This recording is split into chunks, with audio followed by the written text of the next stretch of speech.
Bonjour, je m'appelle Charlotte Bailly, je suis pédiatre à Bidart et on nous a demandé de répondre à quelques questions sur les vaccins en expatriation parce qu'on sait que quand on n'est pas dans son pays d'origine, ça peut être un petit peu prise de tête à comprendre tout ça. Donc on va répondre rapidement à quelques questions. La première qu'on a sélectionnée, c'est est-ce que l'on retrouve les mêmes obligations vaccinales dans tous les pays? Alors bien sûr que non, sinon ça serait trop simple. Et puis en plus, ça va dépendre aussi des maladies infectieuses qu'on retrouve particulièrement dans certains pays plus que d'autres. Donc on sait que les stratégies vaccinales et les calendriers vaccinaux sont différents d'un pays à l'autre, même s'ils présentent quand même souvent de grandes similitudes. Mais c'est vrai que parfois ça reste sur des recommandations vaccinales, alors que parfois c'est comme en France, des obligations, et ça c'est chaque pays établit un petit peu ses règles, parce qu'il faut savoir que plusieurs éléments sont pris en compte en fait pour l'élaboration de ces stratégies vaccinales. Donc il y a notamment l'incidence et la prévalence de certaines maladies infectieuses, on en parlait, par exemple la fièvre jaune en Afrique ou en Guyane, la fièvre typhoïde et l'encéphalite japonaise en Asie. Ça va dépendre également des habitudes vaccinales du pays et de sa population, qui sont souvent bien ancrées quand même dans les pratiques et dans les esprits. Et puis ça va dépendre aussi de l'accès ou non à certains types de vaccins, certaines combinaisons de vaccins également. En Europe, par exemple, donc 50% des pays ont au moins une obligation vaccinale, alors que l'autre moitié ne se base que sur des recommandations. Donc si on se base par exemple sur la Belgique, seul le vaccin poliomyélite est obligatoire, alors que les 11 autres sont recommandés. En Pologne, 12 vaccins sont obligatoires et 3 sont recommandés. La Grèce, il y en a 4 d'obligatoires. L'Italie, il y en a 10, donc ça dépend, c'est très variable. Le cas de l'Allemagne, il est un peu particulier parce que, d'après eux, ils n'ont pas d'obligation vaccinale. Cependant, ils obligent quand même les parents à présenter une justification à l'entrée en collectivité, sinon ils risquent une amende. Donc voilà, chaque pays a un petit peu son calendrier différent. Aux États-Unis, la réglementation se fait selon chaque État. Tous les États ont mis en place des obligations vaccinales à l'entrée en collectivité, sachant qu'il y a quand même des petites dérogations parfois pour motifs philosophiques ou religieux. Donc voilà, c'est vraiment variable. Et enfin, par exemple, en Australie, il n'y a pas non plus d'obligation vaccinale, mais depuis 2015, les parents réticents ne peuvent plus prétendre à certaines allocations. Donc il y a quand même des petits moyens de pression dans certains pays, mais c'est vrai que c'est assez difficile parfois de s'y retrouver dans tous les calendriers vaccinaux selon les pays. La deuxième question qu'on a choisi de répondre, c'est est-ce qu'il est préférable d'appliquer le calendrier vaccinal français ou bien celui du pays d'expatriation? Donc, pour ce qui concerne les vaccins généraux et hors cadre obligatoire, on va dire, je dirais que ça va dépendre bien sûr de la durée d'expatriation qui est prévue, c'est-à-dire que si le projet c'est une expatriation de plusieurs années, alors bien sûr il vaut mieux suivre le calendrier vaccinal local pour que les structures médicales et les centres de vaccination sur place soient plus à l'aise avec les pratiques habituelles, alors que si par contre le projet c'est une expatriation de plus courte durée et limitée dans le temps, je pense qu'il peut être plus simple de rester calé sur le calendrier français, parce que c'est vrai que, comme on l'a vu, les calendriers vaccinaux peuvent être vraiment différents d'un pays à l'autre, et parfois ça peut être un véritable casse-tête de s'y retrouver dans les différentes vaccinations selon les âges, etc. Donc si la durée prévue d'expatriation est connue et limitée, je pense que c'est plus simple de rester finalement calé sur le calendrier français. Et ça, on parle bien sûr des vaccins, on va dire, généraux et pas ceux des vaccins particuliers pour les maladies infectieuses particulières, comme la fièvre jaune dont on a parlé, etc., ou les méningites AWY qui sont recommandées dans certains pays mais pas dans d'autres. Enfin bref, pour les vaccins généraux, je pense que ça peut être la réflexion la plus logique. Enfin, la dernière question, est-ce qu'on peut combiner plusieurs calendriers vaccinaux? Alors la réponse est bien sûr que oui. Il est tout à fait possible de combiner plusieurs calendriers vaccinaux, tout comme en fait on peut combiner différents types de vaccins. Il existe des règles de rattrapage vaccinal qu'on détaillera plus tard, mais c'est possible.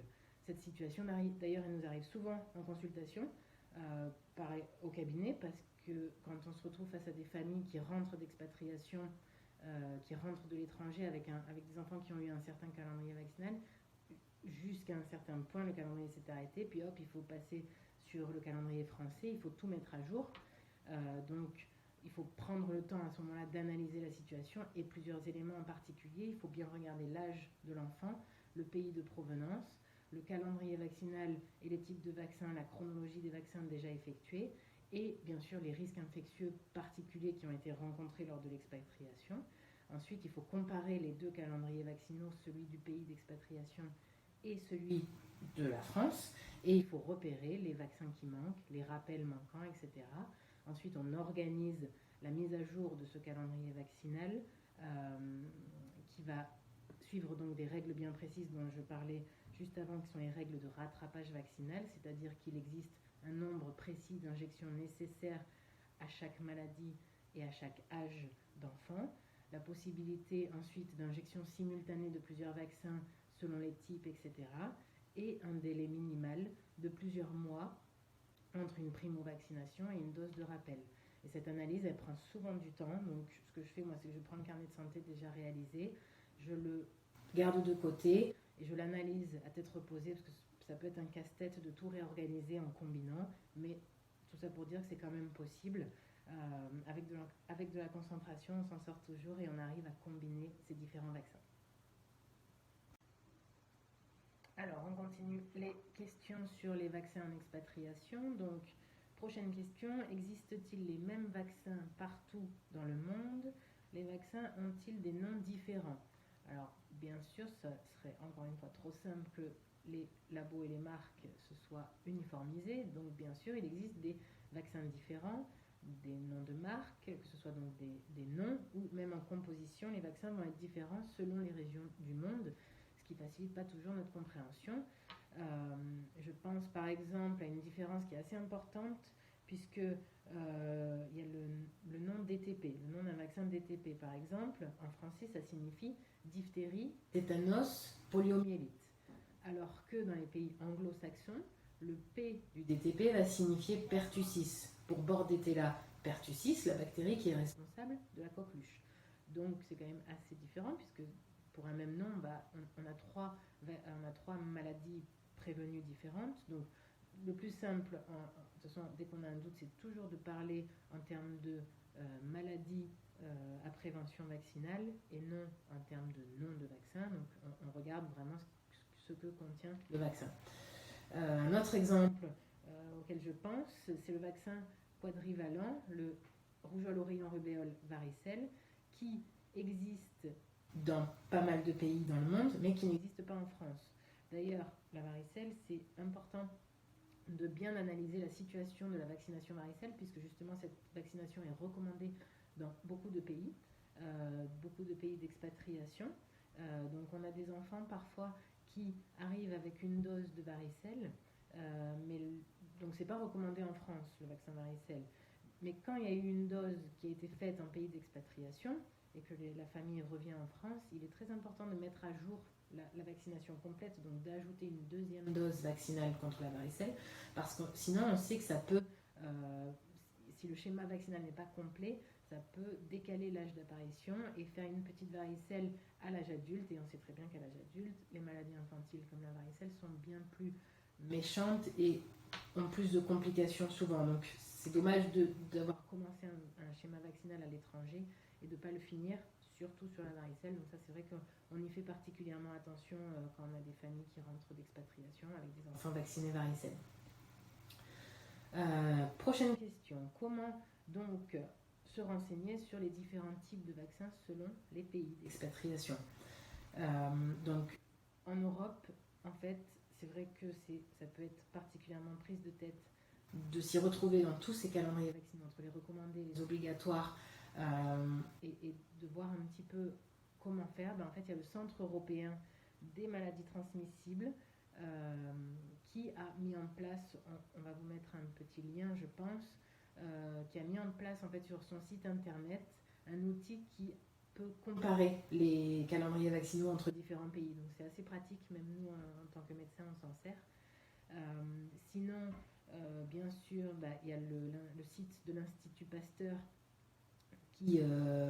qui compare pays par pays les risques infectieux, les maladies que ce soit au niveau vaccinal, au niveau des moustiques aussi, prévention vaccinale, mais bon, ça c'est encore autre chose. Et enfin, bien sûr, il y a les centres de vaccination internationale dans les grandes villes. Et puis, il y a notre plateforme Medformom où nos pédiatres et nos spécialistes peuvent renseigner, peuvent faire des ordonnances pour différents types de vaccins, etc. Qui sont valables, d'ailleurs, toutes les ordonnances françaises, il faut savoir, sont valables dans toute l'Europe. Bon, ça c'était ma dernière aparté. Voilà, à bientôt!